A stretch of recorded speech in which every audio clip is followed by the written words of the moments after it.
everybody tells you Yes. like, try to be in the present. Yes. And you always wonder, what does that actually mean? When you talk about cognitive distortions, tell me about all or nothing thinking. Yeah, yeah. Well, that's a great one, isn't it? So all or nothing. So we never think that there's a gray area. It's either I'm going to, it's all good or all bad. And we don't realize, no, those are not the only two circumstances in the universe. It could be somewhere in the middle and it could be perfectly fine, right? So that's another example of these distortions that go through our mind. What's very interesting to me, Jean, is as you go through all of the various distortions, you really start to, for me, it was the first time that I really started to understand what it means when, our gurus or people who are very spiritual, they teach you to be in the present, Hmm. right? Everybody tells you Yes. like, try to be in the present. Yes.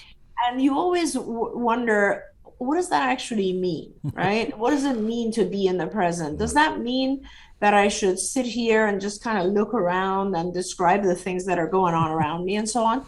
What it actually means is to stop trying to predict. Stop allowing your mind to go to the future Hmm. or the past. Be in this moment. And the reason is because when you go to the future or the past, those thoughts are the ones, those cognitive distortions, thoughts are what lead to these issues of depression and anxiety. Hmm. It's always thoughts. If you're not thinking about the future or past and you're just in the moment, you're not going to experience those things. Hmm.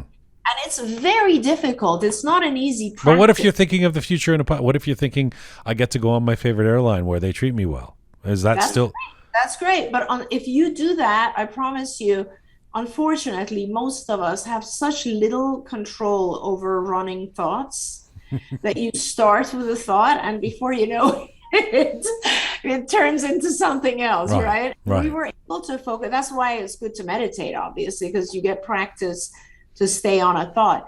But the bottom line is just getting into the practice of, I'm sure you do as I do. I have a million thoughts in my head about the next call, the next afternoon, this, that, all the things that are, and if you ultimately, one part of those types of things is going to make you anxious. It's not really just about negative things that are actually coming at you, Hmm. right? It's like it's also about your own performance. Like you might, how am I going to do? Right. How's this going to Right. be? How's that? And all of those thoughts are what spiral out of control.